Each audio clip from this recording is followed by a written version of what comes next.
hindi natin matiis ang alinsangan ngayong tag-init, posible rin daw itong indahin ng ating mga alagang hayop. Kaya ang ilang fur parents, kanya-kanyang diskarte para iwas heat stroke ang mga alaga. Tinutukan niya ni Mariz Umali. Sa tindi ng init ngayon, hindi lang sarili ang inaalagaan ni Emma, kundi pati ang 12-year-old niyang fur baby na si Twinkle. Senior na siya, kaya gano'n na lang ang alaga. Ayaw mo naman siyang heat stroke. Love mo yan, hindi. So bibigyan mo siya madaming water, tututukan mo siya ng electric fan, and ang pinakamaganda nun, ilagay mo siya sa aircon room. May gusto namang iwasan si Keith kaya tutok din siya sa kanya raw Shobe o little sister na si Taz. Naka-experience na kasi ako dati na yung aso namin nag-nosebleed. So yun yung hindi ko gusto maulit. Kaya make sure ko na laging naka-aircon. Lalo na yung mga dogs na yung coat nila medyo makapal. Tinatry namin bigyan ng summer cut. Si Shay nga napabili pa ng bag para sa fur baby si Stephen. Para maproteksyonan po yung pet natin. Nabibigyan po siya ng shade nitong bag. Dahil hindi naman direktang masasabi sa atin ng ating mga alaga na sobra na silang naiinitan at nahihirapan, kailangan ay maging very attentive at obserbahan natin sila ng husto.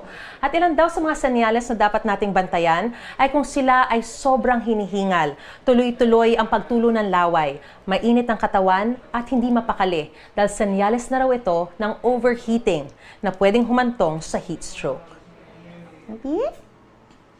Kaya payo ng isang veterinaryo, bukod sa maraming tubig na ibibigay sa alaga, we can introduce also yung ice treats, no? Kahit mainit, may nginunguya silang malamig. So, yung thermoregulation sila is gumagana pa rin ng maayos. ang mga alagang manok nga sa poultry farm na ito sa tinaguriang Egg Basket of the Philippines sa San Jose, Batangas, 3 beses sa isang araw kung painumin ng supplement at electrolytes para hindi humantong sa pagkamatay.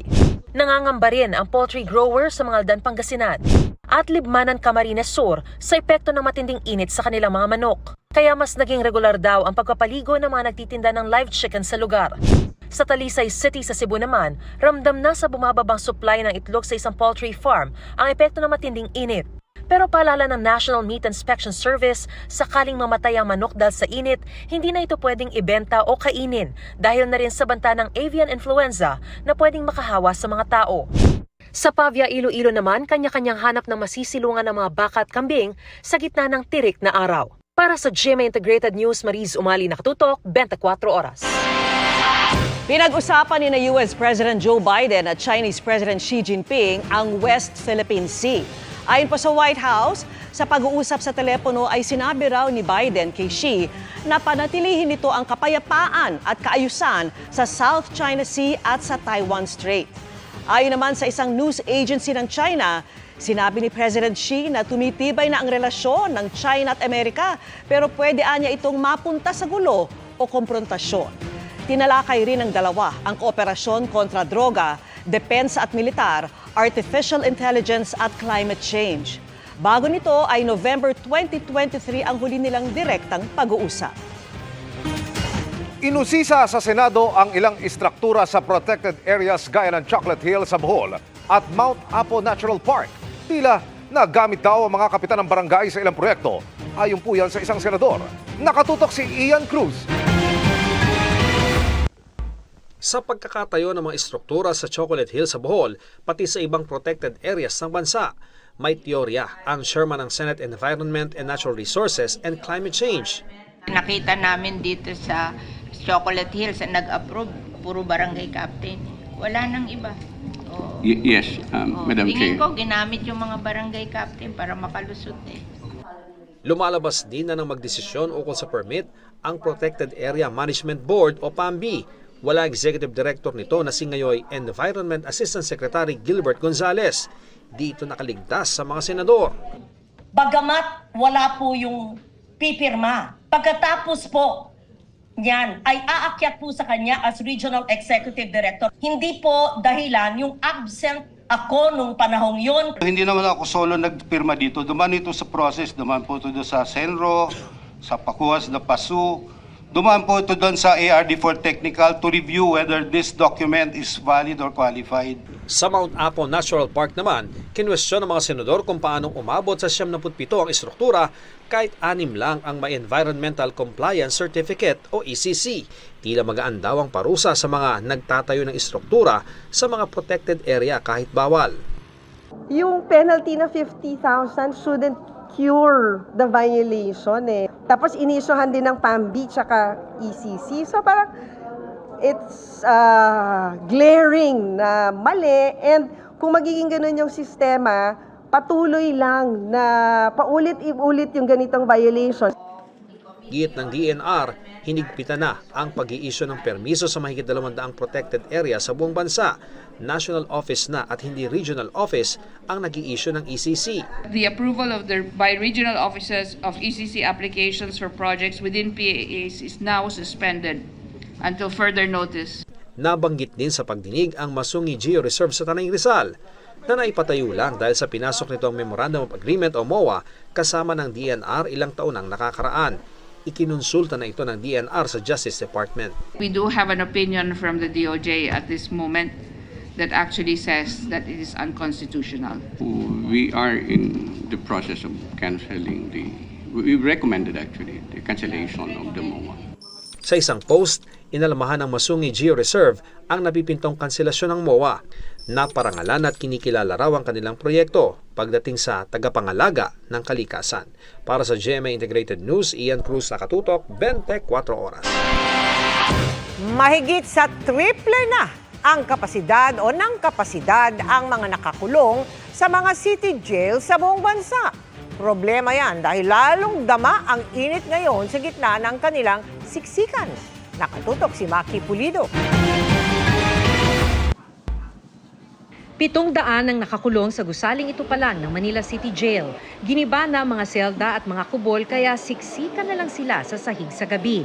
At sa tindi ng init, ngayong tag-init, kulang na kulang ang ginhawang dulot ng industrial fan. Baka ma-high blood akong bigla kaya babasa ako, nasang galon ng tubig lang, ayos na. Para ma-press lang ang katawan ko. Pinagpapawisan po, di makatulog. Kailangan maligo ng maligo. Mabuti na lang at wala pang nagkakasakit sa tindi ng init sa panahong ito. Kahit pa mahigit 3,000 na ang nakakulong sa pasilidad na para lang sana sa mahigit 1,000. Rine-require namin yung mga PDLs natin to regularly take their bath, maligo. Hindi lang once or twice. Maluwag pa sa bagong Quezon City Jail sa Payatas. Halos 1,000 pa lang kasi ang nakakulong sa pasilidad na para sa 4,000. Pero sira ang mga electric fans sa ilang selda at ipagagawa pa lang. Sa buong bansa naman, umabot na sa 334% ang congestion rate o mahigit triple ng kapasidad ang mga nakakulong sa mga city jail. Mabilis ang hawaan kung siksikan kaya binabantayan ang karaniwang sakit sa mga city jail tuwing tag-init tulad ng acute gastroenteritis, skin disease, heat rash, fungal infection at conjunctivitis. Wala pang eksaktong bilang pero may pailan-ilan na raw na nagkakasakit. As early as first quarter, nag-procure na po ng gamot. Ipinatraining natin lahat ng jail nurses sa summer-related diseases. Pag i-ensure na meron tayong water supply. Siksikan man sa karamihan ng mga city jail, kahit papaano lumuwag na raw ito. Resulta raw ito ng decongestion plan ng BJMP tulad ng pre-bargaining agreement para sa mababang kaso ng illegal na droga. Kung aamin, gagaan ang sentensya at mapapaaga ang paglaya na makatutulong sa pagluluwag dahil 70% ng mga kaso sa city jail ay drug-related. Karamihan dito ay gumagamit lamang ng droga o yung mga na possession at use. And because of that, nagkaroon ng arrangement. Ganyan daw ang ginawa ng isang 72-year-old PDL na aking nakausap. Umami na lang siya kesa abutin ng siyam-siyam sa city jail, kahihintay lang na dinggin ng korte ang kaso niya. Wala naman akong pera. Aminin ko agad para makalaya ka agad. Para sa GMA Integrated News, Maki Pulido, nakatutok, 24 oras. Mahigit sa triple na ang kapasidad o ng kapasidad ang mga nakakulong sa mga city jail sa buong bansa. Problema yan dahil lalong dama ang init ngayon sa gitna ng kanilang siksikan. Nakatutok si Maki Pulido. 700 ang nakakulong sa gusaling itupalan ng Manila City Jail. Giniba na mga selda at mga kubol kaya siksikan na lang sila sa sahig sa gabi. At sa tindi ng init, ngayong tag-init, kulang na kulang ang ginhawang dulot ng industrial fan. Baka ma-high blood akong bigla, kaya babasa ako, nasang galon ng tubig lang, ayos na. Para ma-presswan lang ang katawan ko. Pinagpapawisan po, di makatulog. Kailangan maligo ng maligo. Mabuti na lang at wala pang nagkakasakit sa tindi ng init sa panahong ito, kahit pa mahigit 3,000 na ang nakakulong sa pasilidad na para lang sana sa mahigit 1,000. Rine-require namin yung mga PDLs natin to regularly take their bath, maligo, hindi lang once or twice. Maluwag pa sa bagong Quezon City Jail sa Payatas. Halos 1,000 pa lang kasi ang nakakulong sa pasilidad na para sa 4,000. Pero sira ang mga electric fan sa ilang selda at ipagagawa pa lang. Sa buong bansa naman, umabot na sa 334% ang congestion rate o mahigit triple ng kapasidad ang mga nakakulong sa mga city jail. Mabilis ang hawaan kung siksikan, kaya binabantayan ang karaniwang sakit sa mga city jail tuwing tag-init tulad ng acute gastroenteritis, skin disease, heat rash, fungal infection at conjunctivitis. Wala pang eksaktong bilang pero may pailan-ilan na raw na nagkakasakit. As early as first quarter, nag-procure na po ng gamot. Ipinatraining natin lahat ng jail nurses sa summer-related diseases. Pag i-ensure na meron tayong water supply. Siksikan man sa karamihan ng mga city jail, kahit papaano lumuwag na raw ito. Resulta raw ito ng decongestion plan ng BJMP tulad ng pre-bargaining agreement para sa mababang kaso ng illegal na droga. Kung aamin, gagaan ang sentensya at mapapaaga ang paglaya na makatutulong sa pagluluwag dahil 70% ng mga kaso sa city jail ay drug-related. Karamihan dito ay gumagamit lamang ng droga o yung mga na possession at use. And because of that, nagkaroon ng arrangement. Ganyan daw ang ginawa ng isang 72-year-old PDL na aking nakausap. Umami na lang siya kesa abutin ng siyam-siyam sa city jail, kahihintay lang na dinggin ng korte ang kaso niya. Wala naman akong pera. Aminin ko agad para makalaya agad. Para sa GMA Integrated News, Maki Pulido, nakatutok, 24 oras. Mabilis na chikan tayo para updated sa showbiz happenings. Baby, let's just turn down the lights and close the door. Wala, paano mag-delete? Wala, paano yung limit? Ma! Yan ang nakakatawang reaksyon ni Tom Rodriguez matapos mag-viral ang cover niya ng Bruno Mars song na Versace on the Floor. Kabi-kabila kasi ang kwelang stitch na ginawa ng ilang netizens sa kanyang video at biro pa ng ilan, kaboses na raw si Mickey Mouse. Get ready for a heartwarming father-son episode this weekend sa Regal Studio Presents. Pagbibidahan yan ni MMFF 2023 Best Child Performer at Firefly star Ewan Micael. Kasama rin niya ang content creator na si Ninong Rai. Just Queen things dahil Taylor Swift is officially in her billionaire era. Mother is mothering sa deklarasyon na yan ng Forbes. At isa pang dapat abangan ang upcoming album na i-release ni Taylor this month. Malapit nang magtagisan ng galing ang mga pambatong student athletes sa NCAA Season 99 Volleyball Tournament. Team Chemistry ang isa sa mga pinagtuunan ng pansin ng Lyceum of the Philippines University at Jose Rizal University para tumatagang samahan sumali ang LPU Lady Pirates sa iba't ibang liga at kompetisyon nitong off-season.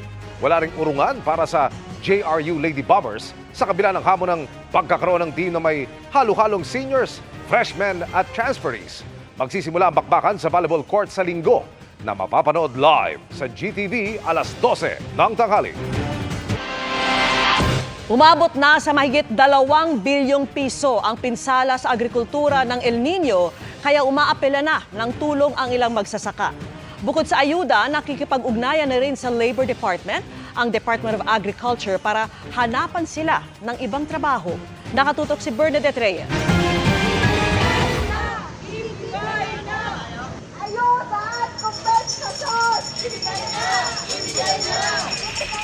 Panawagan ng mga grupo ng magsasakang ito sa National Food Authority at Department of Agriculture, ipamigay na lang ang mga aging o lumang stock ng bigas na nakaimbak sa mga warehouse ng NFA. Kaysa ibenta ng 25 pesos, pagkikitaan pa ng mga traders, no? Dahil yung ginamit naman doon sa pamimili ng NFA ay mula sa buwis ng bayan, kaya makatarungan lang na ipamahagi na yan ng libre. Magkakaroon ng NFA Council meeting sa April 11 para pag-usapan kung ano ang gagawin sa bigas para masigurong hindi ito masasayang. Pero hindi raw saklaw ng kapangyarihan ng NFA ang pamamahagi ng bigas kahit pa nasa warehouse nila ito. Si NFA kasi buffer stock lang. We cannot do that. Marami tayong rules na mag-break doon. Marami naman po tayong pwedeng gawin para hindi masayang po ito. Ayon sa DA, may mga programa ang pamahalaan para tulungan ng mga magsasakang naapektuhan ng El Nino. Kabilang dito ang tulong pinansyal, insurance claims at pautang. Option naman yun ng farmers kung gusto niyang i-take o hindi. Pero available yan if in case kailangan nilang mag-take ng additional loans. Umabot na sa 1.08 billion yung napamahagi natin. Bukod sa pautang at insurance claim, namamahagi rin ng binhi at abono ang Department of Agriculture. Pero ayon sa grupo ng mga magsasaka, hindi raw sapat ang tulong na nakakarating sa kanila. Hindi insurance, hindi pautang. Baon na ang mga magsasaka sa utang. Sa panahon ng kalamidad, ang kailangan po ng magsasaka ay tulong, hindi pautang. Major issue pa rin na ngayon is water. So we're, as you all know, because of El Nino. Then meron din kaming basically discussions and possible collaboration with the DOLE sa programa nila para yung mga na-affected is makakabigyan ng Sa pinakauling tala ng DA, umabot na sa 2.34 billion pesos ang pinsala ng El Nino sa agrikultura, 1.7 billion sa palay, 591 million naman sa mais, habang 326 million sa high-value crops. Ang nalalabi naman ay sa poultry at livestock. Para sa GMA Integrated News, Bernadette Reyes, nakatutok 24 oras. Paalala po mga kapuso, simula April 15, bawal na rin ang mga e-bike, e-trike at light electric vehicles sa mga pangunahing kalsada sa Metro Manila. Kabilang dyan ang SLEX, EDSA at iba pang mga kalsadang tutukuyin ng MMDA. Bukod sa e-bikes, e-trikes at light electric vehicles, bawal din sa mga nasabing kalsada ang mga tricycle, push cart, pedicab at mga kuliglig. Pagmumultahin ng 2,500 pesos ang mga mahuhuling lalabag. Pwede rin kumpiskahin o i-impound ang unit kung mapagalamang hindi ito rehistrado o walang lisensya ang nagmamaneho. Nagugat ang pagbabawal dahil sa patuloy na pagdami ng light electric vehicles sa mga kalsada at pagtaas ng bilang ng road crash incidents. 13 ang sugatan sa karambola ng 4 na sasakyan sa bayan ng Sinait, Ilocos Sur. Ayon sa pulisya, nagtangkang mag-overtake ang itim na SUV dahilan para sumalpok ito sa kasalubong na sasakyan. Kritikal ang driver ng bumanggang sasakyan. Sa Kabugaw, Ilocos Sur naman, dumiretso sa natuyong ilog ang isang kotse matapos umanong mawala ng kontrol sa manibela ang driver nito. Sugatan ang 3 sakay. Pinaikling klase ang isa sa mga diskarte ng ilang paaralan para hindi tumagal ang pagtitiis ng mga estudyante nila sa sobrang tindi ng init. Sa ibang paaralan naman, dagdag problema pa ang mga sirang paaralan at kulang na water supply. At nakatutok si Sandra Aguinaldo. Sa gitna ng tirik na araw, naabutan namin ang pagpapalit ng pang-umaga at panghapong klase sa President Corazon C. Aquino High School sa Baseco, Manila. Sa loob ng paaralan, tuloy ang klase sa kabila ng init ng panahon. Nakadagdag pa raw sa init ang katabi nilang mga bubungan ng bahay. Nainitan ba kayo? Ilang electric fan ang sira, kaya sa ilang classroom, kailangan magpaypay o kaya'y mag-rechargeable fan. Dagdag ng pasakit daw sa mga estudyante at guro na 2 buwan na silang walang tubig. Dito sa President Corazon C. Aquino High School sa Baseco, dama ang init sa mga classroom lalo na sa 3rd floor ng kanilang gusali. Kung kaya simula bukas, magpapatupad sila ng mas pinaiksing klase sa lahat ng antas. Mula alas 6 ng umaga hanggang 9:15 ng umaga ang first shift at ang second shift mula 9:30 ng umaga hanggang 12:45 ng tanghali. 30 minutos lang ang bawat subject pero hindi naman daw kukulangin sa pag-aaral ang mga estudyante. Hindi po short change ang mga bata pagdating sa learning dahil po pagdating naman po sa hapon, kami rin po ay nag-provide ng kanilang asynchronous schedule kung saan bibigyan po sila ng mga karagdagang aktibidad ng kanilang mga guro. Halimbawa po ay ang kanilang mga learning task, activity sheets na kanilang gagawin sa kanila pong mga tahanan. Sa katabing Senador Benigno S. Aquino Jr. Elementary School, pinag-aaralan na ng principal ang hakbang na dapat gawin. Natyempuhan naming mahangin kanina, pero may mga araw din daw na mainit sa mga classroom. Ang mga bata tuloy ang face-to-face class. Sinisiguro raw ng paaralan na regular silang nakakainom ng tubig at hindi masyadong naiinitan.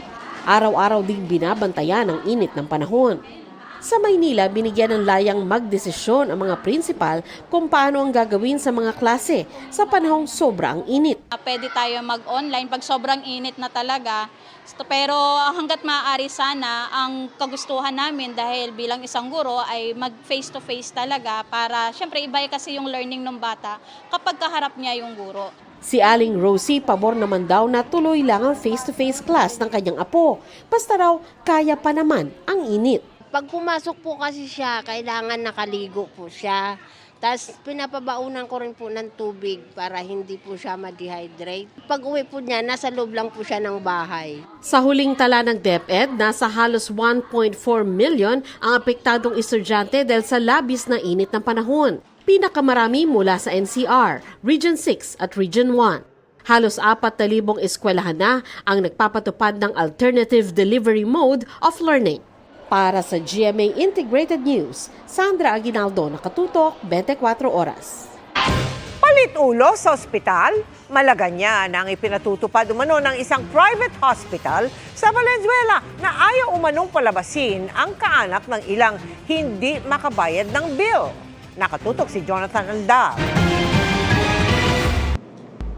3 araw umanong hindi pinalabas ng isang pribadong ospital sa Valenzuela City si Richelle matapos mamatay ang kanyang asawang pasyente ng ospital. Pinayagan mang maiuwi ang labi ng kanyang asawa, siya hindi pinayagang makauwi. Dahil sa hindi babayad na hospital bill na higit kalahating milyong piso. Nasa labas na po yung asawa ko, nakaburol na po siya.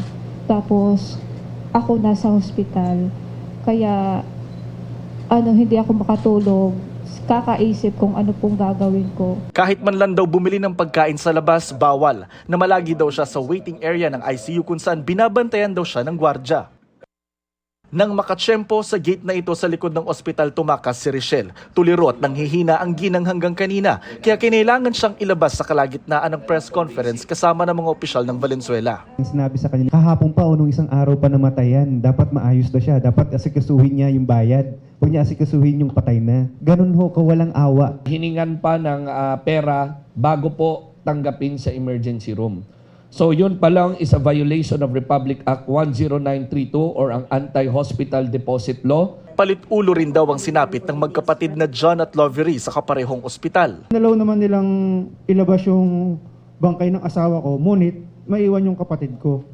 Kasi ang gusto nila makapag-settle ako that day. Hinarang pa raw ng gwardya si Lovery nang lalabas sana ng ospital para bumili ng pagkain. Dinala raw siya sa opisina ng safety officer at 4 na oras daw hindi nakalabas ng ospital dahil hindi pa raw nababayaran ang bill nila na lagpas 700,000 pesos. Dahil ayaw palabasin ng kanyang kapatid, pinapulis ni John ng ospital na kalaunay pumayag sa inisyal na bayad na 50,000 pesos at promissory note. Yung promissory note po, kahit labag din ka sa kalooban ko kasi ang laki po talaga eh. Gusto nila magbayad ako 100K kinabukasan, tapos every other day 100K, tapos yung balance din sa ibang araw. Hindi ko po alam saan nakukuha ng gano'ng kalaki. Kaya hirap na hirap din po kami nun eh. Sa tulong ng Valenzuela LGU, nagsampa sila sa piskalya ng reklamong slight at serious illegal detention laban sa ilang empleyado ng ACE Medical Center. Pinuntahan namin ang ospital kanina pero sabi na nakausap namin sa information desk, sinabi raw ng kanilang safety officer na hindi muna sila magbibigay ng pahayag. Patuloy naming sinisikap na makuha ang kanilang panig. Nakakuha ang GMA Integrated News ng kopya ng kanilang counter affidavit sa akusasyon ni John at Lovery. Itinanggi nila ang paratang na illegal detention dahil wala naman daw elemento rito ng pagkulong o pagkandado. empleyado. Hindi naman daw kasi nakalak ang pinto ng kwarto kung saan dinala si Lovery at hindi rin daw ito pinigilang lumabas ng gusali ng ospital. Batay sa Republic Act 9439, bawal ikulong sa ospital ang mga pasyenteng hindi makabayad ng bill. May multa itong hanggang 50,000 pesos o kulong na hanggang 6 na buwan. Pero nakukulangan dyan ng Valenzuela LGU kaya gagawa raw sila ng ordinansang mas matindi ang parusa sa mga ospital. Naintindihan ko po na negosyante sila, kaya ho meron naman tayong mga measures tulad po ng ibang private hospital wherein ang cadaver hindi rin i-release, ang death certificate hindi rin i-release. Pero nagugulat ako, tao ang hindi rin i-release, buhay na tao. Sumulat na raw ang LGU sa Department of Health para paimbestigahan ang umano'y palit-ulo na kalakaran sa ospital. Para sa GMA Integrated News, Jonathan Andal, nakatutok, 24 oras. Summer na pero tila love month pa rin dahil sa kilig moments ni Alden Richards at Catherine Bernardo na trending online. Bukod sa gift at flowers, extra sweet umano ang dalawa ayon sa fans with matching rings pa. Makichika kay Nelson Canlas. Hindi pa tapos ang birthday celebration ng aktres na si Catherine Bernardo. Kagabi, may post-surprise birthday celebration ang kanyang close friends na sina Boop at Kimi Yap. Present dyan si Asia's multimedia star Alden Richards na may dala pang bouquet of red roses at gift para kay Kat. Kitang-kita kay Catherine ang gulat at ang kinakiligan ng fans ang pagbeso ni Alden sa aktres. Sa X, trending ang naglalayag na hashtag na Kat din dahil sa kakaibang chemistry ng dalawa na unang nagtambal sa 2019 blockbuster film na Hello, Love, Goodbye. Ilang netizens pa nga ang nakapuna sa tila parehong black ring na suot ni Alden at Kat sa parehong right index finger nila. Pero di pa riyan nagtatapos ang kilig dahil petisyon ng fans, ilabas ang selfie na ito ng Kat din. Sa kuha ng kaibigan ng aktres, makikita ang pag-post ng dalawa with matching akbay. Marami rin ang nakapansin sa pagiging gentleman at sweet ni Alden kay Catherine. Bago ang event, kasama rin si Alden sa birthday celebration ni Catherine sa Palawan, kung saan nagkaroon ng isang yacht party kasama ang ilan nilang co-stars sa pelikula. Nelson Canlas, updated sa Showbiz Happenings.